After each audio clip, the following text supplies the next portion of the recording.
கர்த்தருடைய பரிசுத்த நாமத்திற்கு ஸ்தோத்திரம். இன்றைய நாளின் தியானத்திற்கென்று தெரிந்து கொள்ளப்பட்ட வேத வசனம் நாளாகமத்தின் 1 புத்தகம் 13 அதிகாரம் 14 வசனம். 1 நாளாகமம் 13:14.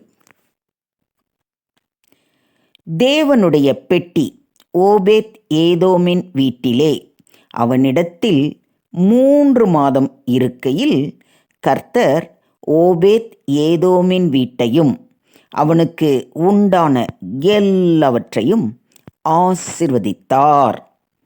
ஆமென்.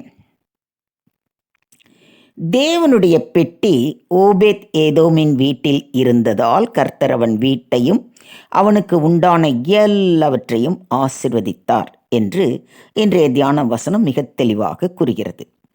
தேவனுடைய பெட்டி என்பது என்ன என்பதை குறித்து முதலில் பார்ப்போம். அந்த பெட்டி ஓபேத் ஏதோமின் வீட்டில் இருந்ததால் கர்த்தர் அவனை ஏன் எதற்காக ஆசீர்வதித்தார் என்பதை குறித்தும் சற்று நேரம் தியானிப்போம். தேவனுடைய பெட்டி, அதாவது ஆர்க் ஆஃப் த கோவனன்ட் என்பது வேதத்தில், குறிப்பாக பழைய ஏற்பாட்டில் குறிப்பிடப்பட்டுள்ள மிக முக்கியமான பவித்திரமான பொருள். இது இஸ்ரவேல் மக்களுக்கு தேவனின் சந்நிதியின் அடையாளமாகவும் அவருடைய உறுதி செய்யப்பட்ட நியாய பிரமாணங்களின் அடையாளமாகவும் இருந்தது. தேவன் மோசேக்கு 10 கட்டளைகளை வழங்கிய பின் உடன்படிக்கை பெட்டியின் வடிவம் மற்றும் குறிப்புகளை சீனாய் மலையில் மேலான பிரமாணங்களின்படி கூறினார். இந்த பெட்டி சீத்திம் மரத்தினால் செய்யப்பட வேண்டும் என்றும் நீளம் 2.5 முழம், அகலம் 1.5 முழம், உயரம் 1.5 முழம் என்றும் அது எப்படி வடிவமைக்கப்பட வேண்டும் என்றும் மிக தெளிவாக மோசேக்கு சொன்னார்.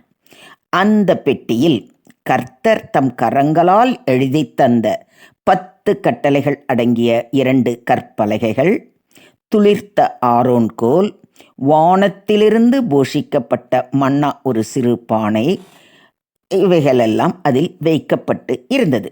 இதுவே இஸ்ரவேல் மக்களின் வழிகாட்டியாக தேவனின் சந்நிதியாக கருதப்பட்டு பாதுகாக்கப்பட்டது. பெரும்பாலான பயணங்களில் இஸ்ரவேல் மக்கள் தேவனுடைய பெட்டியை முன் கொண்டு சென்றார்கள். பெட்டி அவ்வப்போது போரிலும் பின்பற்றப்பட்டு அதன் மூலம் இஸ்ரவேலுக்கு வெற்றி கிடைத்தது.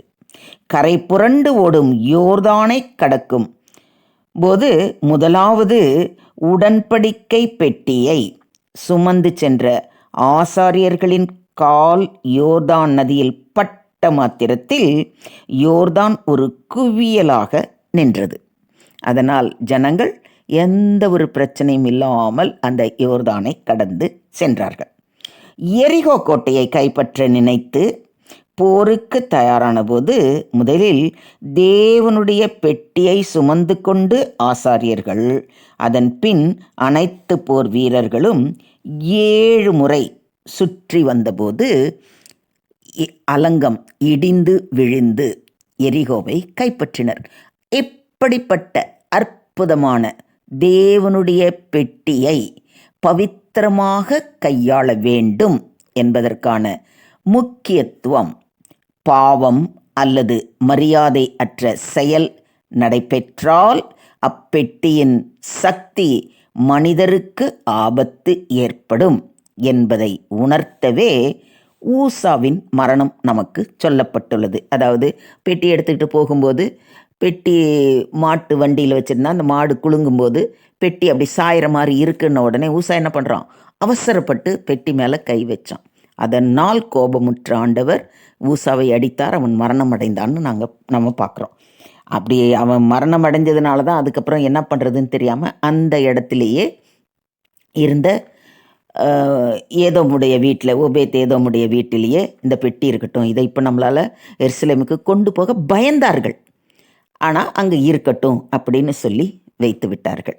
ஆனால் அந்த இடத்துல ஆண்டவர் அவ்வளோ அற்புதத்தை செய்தார்னா, அவன் ஏதோம் அந்த பெட்டியை பயபக்தியோடு எடுத்துக்கொண்டு, ஓபேத் ஏதோம் தன் வீட்டில் இருந்த வரைக்கும் அந்த பெட்டிக்கு செலுத்த வேண்டிய மரியாதையை செலுத்தி அந்த பவித்திரத்தை பாதுகாத்து அவன் அவ்வளோ பர்ஃபெக்டாக அதை வைத்திருந்ததுனால தான் தேவன் அவனையும் அவனுக்கு உண்டான எல்லாவற்றையும் ஆசீர்வதித்தார்.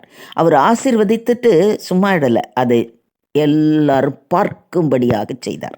அதாவது உடனடியாக அது தாவீதுக்கு அறிவிக்கப்பட்டதுன்னு வேதத்தில் வாசிக்கிறோம்.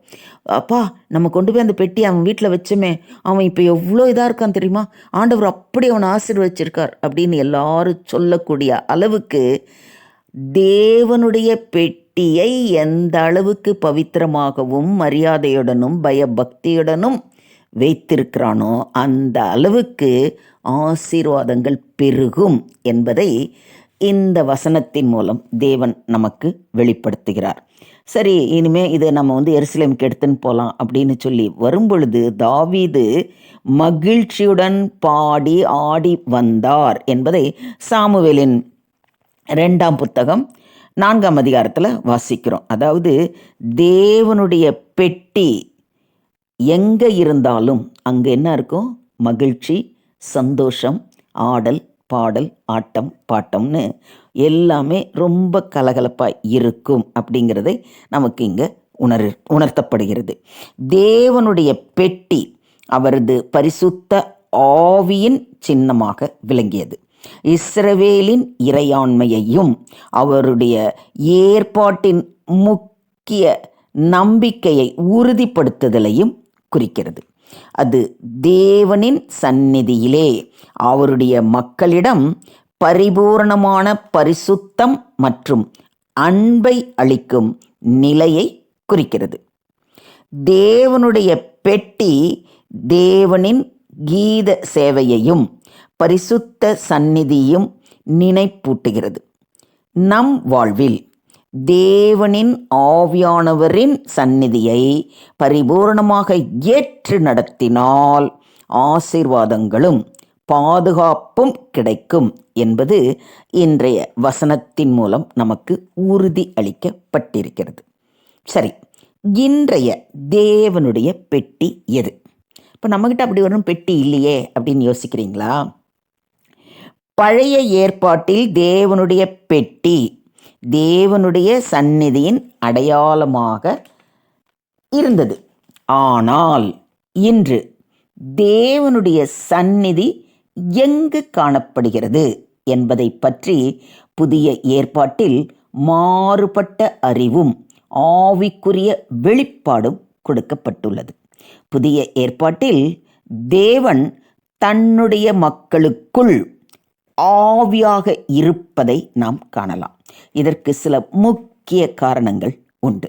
முதலாவது, தேவனுடைய வார்த்தை, அதாவது வேதம். வேதாகமம் என்பது தேவனுடைய வார்த்தை என்பதால் இது தேவனின் சந்நிதியையும் அறிவையும் நமக்கு தருகிறது. அது நம் வாழ்க்கையின் வழிகாட்டி, ஆசீர்வாதம், திடமாக நம்மை நிலைப்படுத்தும் கருவியாக உள்ளது. தேவனுடைய பெட்டியில் இருந்த கற்பலகைகள் போலவே வேதாகமம் சத்தியத்தின் அடிப்படையாக உள்ளது. அந்த பெட்டியில் கற்பலகையில் ஆண்டவர் 10 கட்டளைகள் கொடுத்தார் இல்லைங்களா? அதே போல இன்றைய வேதாகமத்தில் புதிய ஏற்பாட்டு பகுதியில் பார்த்திங்கன்னா நாம் எதை செய்யணும், எதை செய்யக்கூடாது, எப்படி நடக்கணும், எப்படி நடக்கக்கூடாதுன்ற அற்புதமான கட்டளைகள் அதில் உள்ளது. இரண்டாவது, நமது சரீரம் தேவனுடைய ஆலயம். புதிய ஏற்பாட்டில் தேவனுடைய சந்நிதி பத்திரமான இடத்தில் அல்லது பெட்டியில் இல்லை. பதிலாக நம்முடைய சரீரமே தேவனுடைய ஆலயமாக உள்ளது. உங்கள் சரீரமே பரிசுத்த ஆவியின் ஆலயமாக இருக்கிறது என்று பவுலடிகளார் கூறுவதை கொரிந்தியருக்கு எழுதின 1ஆம் நிருபம் 6ஆம் அதிகாரத்தில் வாசிக்கிறோம். பழைய ஏற்பாட்டின் தேவனுடைய பெட்டி போலவே நம் சரீரம் ஒரு பவித்திரமான இடமாக தேவனின் ஆவியால் நிரப்பப்பட்டிருக்க வேண்டும். வேதாகமம் என்பது தேவனுடைய வார்த்தை பரிசுத்த ஆவியால் மெய்யான புத்திசாலித்தனத்தையும் உபதேசத்தையும் நமக்கு வழங்கும் கருவியாக விளங்குகிறது.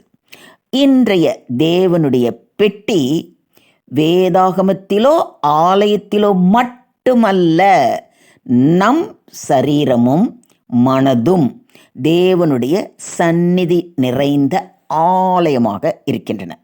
வேதாகமம் தேவனின் வார்த்தை நம் வாழ்வின் ஒளி விளக்கு, நம் வழிகாட்டி, தேவனின் வாக்கை நமக்கு வெளிப்படுத்தும் கருவி.